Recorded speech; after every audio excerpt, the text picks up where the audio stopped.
Hey guys, and welcome to Pheas Airsoft, where today I'm unboxing this CM513.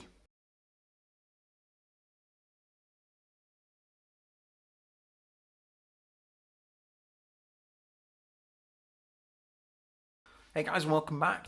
If you are enjoying my content today, please do consider liking and subscribing because it really helps me out. So today I've brought you the first unboxing from the massive order unboxing that I hope you've seen recently. So this is the CM513. This is a budget starter M4 by CYMA. So let's get into seeing what's in here. So the box itself, plain brown box, white styrofoam underneath. Obviously it's a budget AEG. They're not going to go all out on the boxes, so we'll not focus on that too much. So lift that up, and inside it is all just cellophaned in. It's been cellophaned in absolutely fine. You get a little bit of a manual, and you get a target for some target practice. We'll get rid of that as well.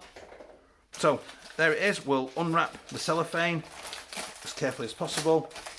Now, hopefully you did see my unboxing, you saw the other stuff. I am going to work through all of this stuff that was in that order, unbox it all and disassemble it all and that kind of stuff. Just open that up. So that is a pretty nice piece of kit actually, especially considering the price. So this was about £63 from Taiwan gun. This is absolutely awesome. So you get a little charger in there. It's not a, when I can get it out. So that's obviously not an English plug. I am in the UK. That's probably European or US style. For me, it's not much good anyway, because I don't use the included batteries. Speaking of which, there it is. It's a Crane stock 8.4 volt NIM battery. Generally they're not an amazing quality, so I'm just going to leave it in the box, and it's probably never going to see the light of day again. You get a little high cap that is plastic. Now, having got a CM506 of my own, or my son has, the plastic high cap, I can tell you, it doesn't look amazing.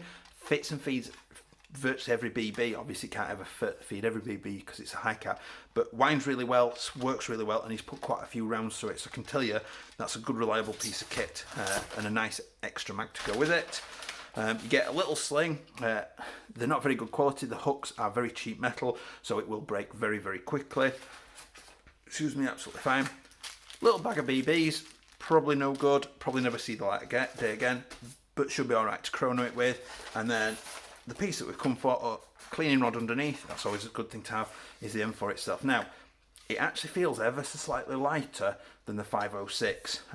Obviously this is just an M4 CQB with a free float RIS unit that's plastic. It looks like, can't tell properly, possibly metal. I'm not sure if the outer barrel in there is actually metal or not, but it's got a mock suppressor on the front, and there you can see, hopefully you can see down there, the brass inner barrel down there. So it's quite light. That's not necessarily a bad thing, it's not a good thing, it's just a thing to be aware of. It's got nice clicky up front and rear sights, so obviously if you don't want to mount a scope on there, a sight or whatever, you can use the flip up iron sights. Absolutely brilliant. There's the hop unit, standard plastic one-piece hop unit, which is quite good. I'm a bigger fan of the one pieces than the two-piece hop units. That's very little creak, just like the 506. It's really nice and solid, that. It does feel quite solid actually, I'm quite impressed with that. All in all, that's a nice, I'm guessing that's an individualised serial number as well. It is pretty nice, that. I do like that. It's a little bit different. What I've done is I've brought a couple of batteries with me.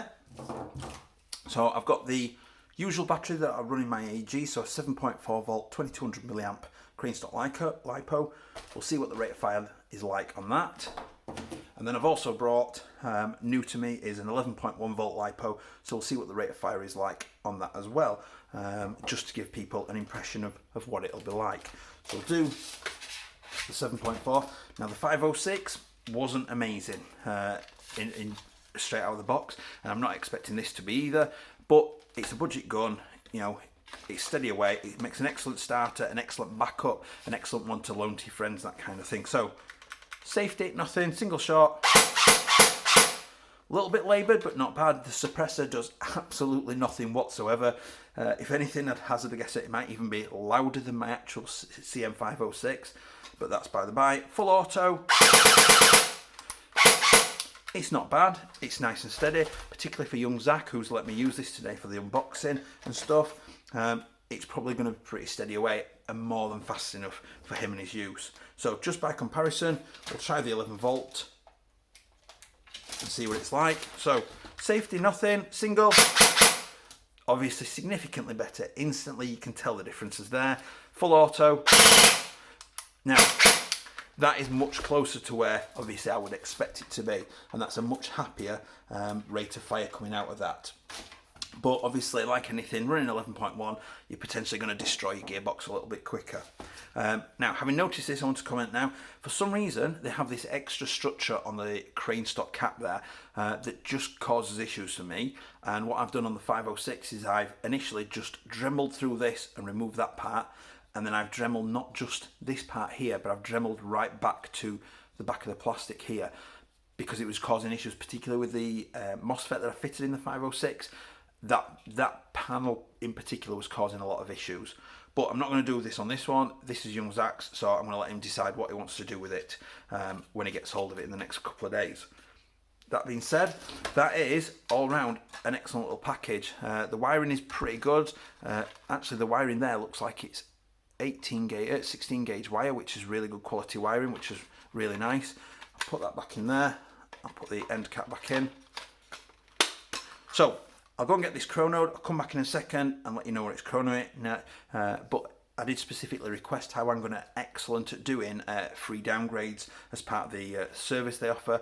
So I'm guessing it should be below 350, probably around the 320 mark. But I'll go and get this chronoed. I'll come back in a second and update you. So I've just come back from the chrono. I use a Mad Bull V1 chrono using 0.2 gram BBs, and Taiwan have let me down a little tiny bit with that. Not a massive issue. So it's not been downgraded, which I did think the polythene not being messed with was a bit of an issue. But basically it's doing 420 feet per second out of the box. That's pretty damn impressive. Obviously not suitable in any way, shape or form for UK markets, but something to be aware of. Taiwan Gun normally do downgrade it for free. Not an issue, I can do it myself. I'm pretty good at that sort of thing. So it is coming out at 420 feet per second out of the box, just for folks to be aware of.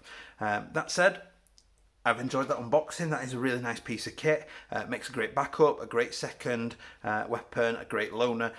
A great first starter, to be fair, if you're looking to get into this sport on a budget. It is a really nice piece of kit. Come back next time. Hopefully I should have done a disassembly for it, or it'll be another unboxing from one of the other weapons that were in the massive order from the other week. So thanks a lot, guys. Please do like and subscribe. I'll see you next time. Bye.